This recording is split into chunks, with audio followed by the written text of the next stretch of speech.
여러분 안녕하십니까? 채널K 뉴스입니다. 미 주요 언론들이 박근혜 대통령의 국회 연설을 비중 있게 보도했습니다. 대북 외교 정책이 한층 강경해지고 새로운 태도로 전환됐다고 평가했습니다. 미 주요 언론들은 박근혜 대통령의 국회 연설을 비중 있게 보도하고 북한의 핵실험과 장거리 로켓 발사로 한국 정부의 대북 정책이 강경 모드로 전환한 점에 주목했습니다. 로이터 통신은 기존의 방식과 선의로는 북한 정권의 핵 개발 의지를 결코 꺾을 수 없다는 박 대통령의 말을 전하면서 박 대통령이 북한에 강경한 태도로 돌아섰다고 설명했습니다. AP통신도 박 대통령이 연설에서 체제 붕괴, 극도의 공포정치, 체제 등 강경한 어휘를 많이 사용했다며 한국의 강경해진 새로운 태도를 보여주는 신호라고 강조했습니다. 워싱턴 포스트는 북한 체제 붕괴에 대한 언급은 보통 정치적으로 금지된 영역이라면서 평양의 최근 핵과 미사일 실험에 따라 평소 부드럽게 말하는 박 대통령이 김정은 체제를 향해 훨씬 더 대립적으로 접근하고 있다고 평가했습니다. 한편 북한 핵 문제가 심화되면서 중국의 입장도 변할 것으로 기대됩니다. 최근 수전 라이스 국가안보보좌관은 대북 제재와 관련해 중국이 중요한 새 대북 제재에 합의할 것으로 기대한다고 밝혔습니다. 수잔 라이스 국가안보보좌관은 어제 미국 동남아시아 국가 연합 정상회의를 계기로 언론 브리핑을 가진 자리에서 중국이 새로운 대북 제재에 합의할 것으로 기대한다고 밝혔습니다. 라이스 보좌관은 최근 북한이 국제법을 어기고 유엔 안보리 결의를 위반하는 터무니없는 행동을 감행한 점을 고려할 때 중국은 국제사회에서 북한의 보호자로 비치는 것을 원하지 않을 것이라고 지적했습니다. 특히 중국은 유엔에서 분명히 중요한 플레이어이고 많은 선택 수단을 갖고 있다며 앞으로 며칠간 여러 전선에서 동시다발로 대북 제재 논의가 이뤄질 것이라고 덧붙였습니다. 라이언 보좌관은 북한 문제가 이번 정상회의의 공식 의제인지를 묻는 질문에 공식 의제는 아니지만 긴급하게 다뤄질 것이라고 대답했습니다. 또 북한은 분명히 미국과 일본, 한국의 관심 의제라고 강조하고 북한발 위협을 억제하고 축소하기 위한 협력 방안이 논의될 것이라고 밝혔습니다. 뉴햄프셔 프라이머리에서 압승을 거둔 버니 샌더스 후보가 현재까지 확보한 대의원 수는 힐러리 후보에게 크게 뒤지고 있습니다. 샌더스 의원은 슈퍼 대의원들에게 유권자의 표심을 반영해달라고 촉구하는 캠페인을 벌이고 있습니다. 정치 전문 매체 폴리티코에 따르면 슈퍼 대의원들에게 정당 엘리트들의 정서보다 유권자들의 표심을 반영해달라고 촉구하는 두 개의 청원 캠페인이 온라인을 중심으로 벌어지고 있습니다. 이 가운데 Move on.org는 아직 결정을 내리지 않았지만 클린턴에 기울어진 대의원들을 상대로 전체 경선이 끝날 때까지 한 표를 행사하지 말아달라고 호소하고 있습니다. 16일까지 청원에는 11만 2,107명이 서명했고 12만 5천 명의 서명을 목표로 하고 있습니다. 진보그룹 3곳이 주도하고 있는 두 번째 청원은 슈퍼 대의원들에게 박빙의 레이스가 벌어지면 정당의 엘리트가 아니라 일반 유권자처럼 행동해달라고 요구하고 있습니다. 이날까지 청원에는 17만 1,000명이 서명했습니다. 2008년 경선 때 클린턴은 초기 슈퍼 대의원 수에서 당시 경쟁자였던 오바마 대통령에 앞섰지만 오바마가 보다 많은 코커스와 프라이머리에서 승리하면서 부동표가 오바마로 집중된 바 있습니다. 샌더스의 지지자들은 과거 사례가 재현될 것으로 기대하는 모습을 보이고 있습니다. 재외동포들에 대한 소득세 납부 규정 완화가 추진됩니다. 재외동포들이 한국에 장기 체류하는 경우 비사업 목적이라면 해당 입국 기간을 거주 기간에서 제외하는 소득세법 개정이 추진됩니다. 한국기획재정부는 어제 재외동포가 비사업 목적으로 일시 입국한 경우 해당 입국 기간을 거주 기간에서 제외하는 내용의 소득세법 시행규칙 개정을 추진한다고 밝혔습니다. 현재 소득세법에 따르면 2년 중 한국에 183일 이상 거주한 재외국민들은 한국을 비롯한 해외에서 발생한 모든 소득에 대해 한국 내 납세 의무가 발생합니다. 이에 미국을 포함한 해외 한상들의 한국 투자 감소 및 입국 기피 등이 발생 발생한다는 지적이 꾸준히 제기돼 왔습니다. 개정된 시행 규칙에는 단기 관광, 질병치료, 병역이행, 친족경조사 등의 사유에 대해서는 입국 기간을 거주 기간에서 제외하도록 했습니다. 입증 방법은 관광시설 이용에 따른 입장권이나 영수증, 의료법상 진단서, 처방전, 병역사항이 기록된 주민등록표, 초본이나 병역법 시행 규칙상 병적증명서, 친족경조사를 객관적으로 증명할 수 있는 서류 등을 제출하면 됩니다. 개정 시행 규칙은 입법 예고와 부처 협의, 법제처 심사가 끝나는 대로 이르면 다음 달 4일부터 적용됩니다. 뉴욕주 정부가 공정주택 단속 프로그램을 시행합니다. 매년 500여 건에 달하는 부동산 업계 고객 차별 관행이 근절될 수 있을지 기대됩니다. 앤드류 쿠오모 주지사는 부동산 업계가 고객을 차별하는 관행을 근절하기 위해 암행 단속에 나서겠다고 밝혔습니다. 일반 주민들이 참여해 주택 임대와 매매 과정에서 발생하는 각종 차별 행위를 파악 분석하고 필요에 따른 법적 조치를 취하도록 하는 공정주택 단속 프로그램을 시행하겠다는 방침입니다.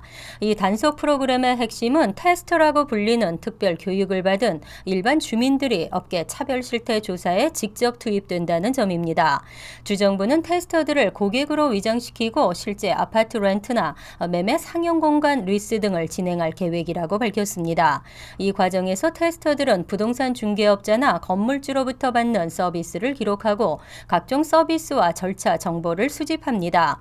이 기록은 추후 정부에 제출되고 만약 인종이나 출신국과 성별, 신체적, 경제적 배경 등의 이유로 렌트나 매매가 거부된 사례가 있으면 정부가 직접 추가 조사를 실시해 불법 행위를 가리고 처벌할 전망입니다.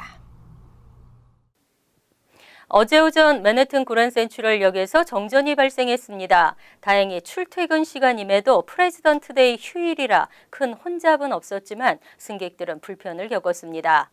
역사 내 수도관 파열이 원인인 것으로 파악되고 있습니다. 메트로폴리탄 교통공사 대변인은 어제 오전 9시 30분쯤 그랜센트럴역 지하층 구간이 정전됐다는 첫 신고가 접수됐다고 밝혔습니다. 그랜센트럴역 지하층 통로에 전등이 꺼지면서 승객들은 어두운 복도를 걸어서 역을 빠져나갔고 뉴욕시와 교회를 잇는 열차들의 운행이 지연됐습니다.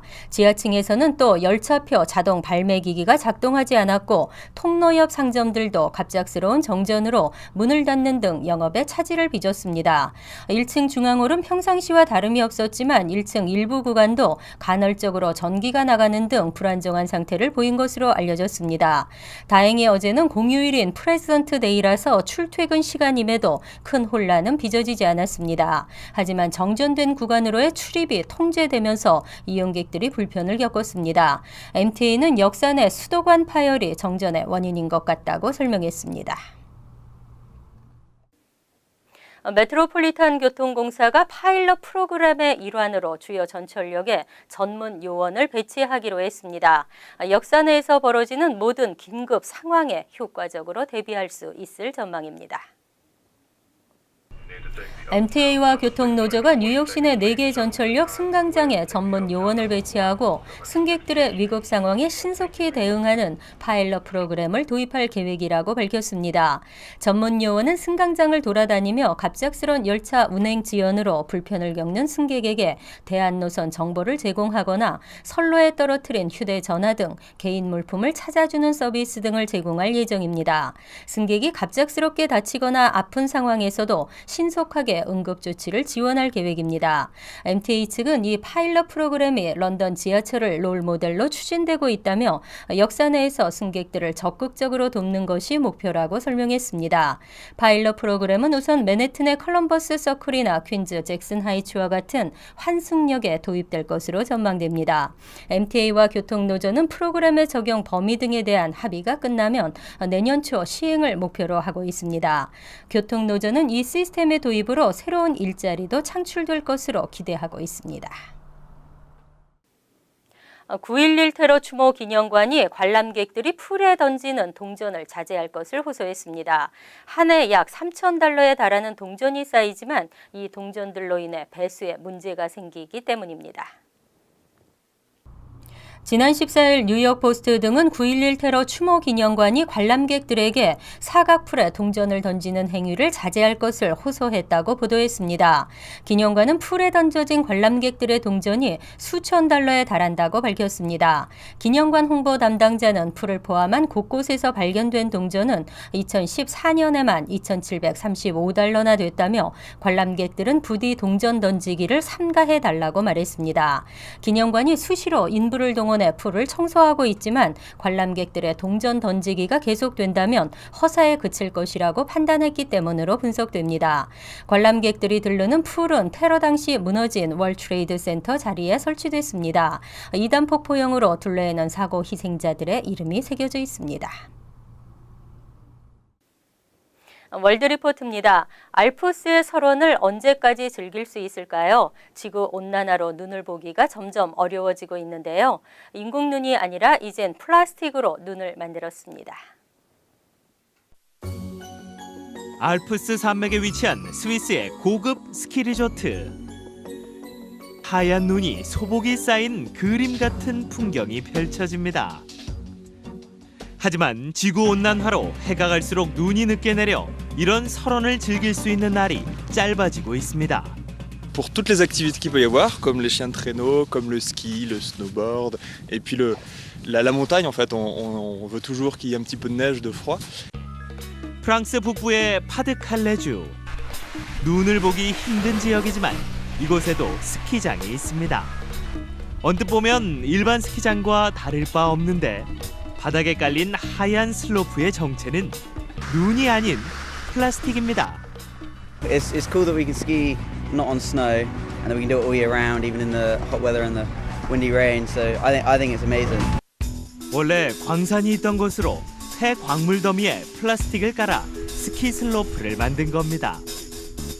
플라스틱 카펫 사이로 수증기가 나오면서 표면이 미끄럽게 유지돼 스피드는 물론 점프까지 즐길 수 있습니다.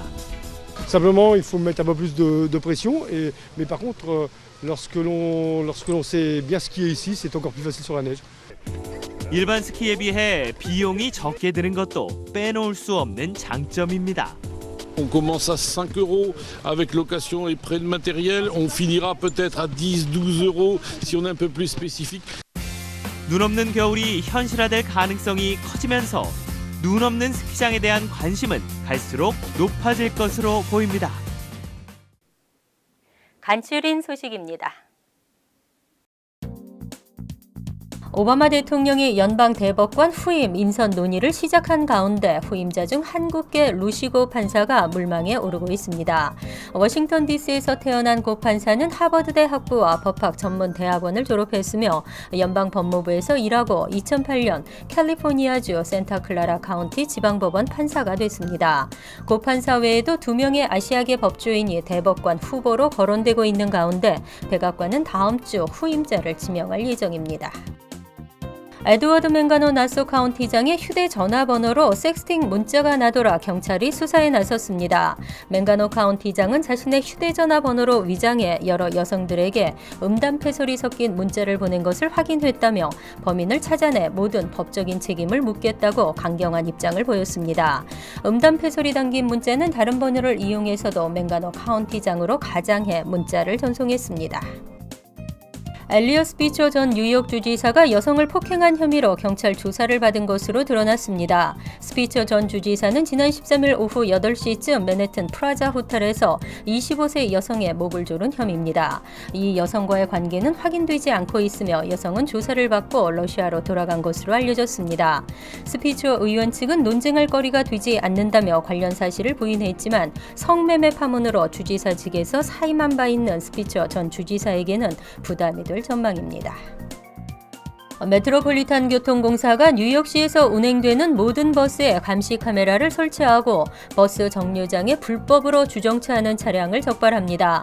또 버스 전용 차선에서 운행하는 차량도 적발합니다.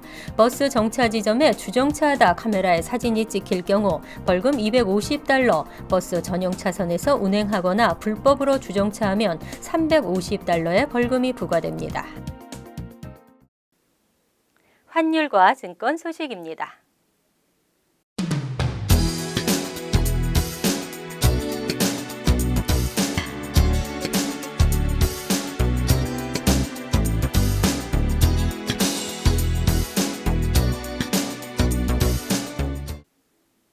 이어서 날씨입니다. 수요일은 대체로 맑은 날씨에 간간히 흐리겠습니다. 낮 최고 기온은 45도, 섭씨 7도, 밤 최저 기온은 28도, 섭씨 영하 2도로 예상됩니다. 목요일은 대체로 맑은 날씨에 다소 쌀쌀하겠습니다. 금요일은 간간히 흐리는 대체로 맑은 날씨를 보이겠습니다. 토요일은 전날과 비슷한 날씨이지만 포근하겠습니다. 항상 여러분과 함께하는 채널K 뉴스 여기서 마칩니다. 편안한 하루 되시기 바랍니다.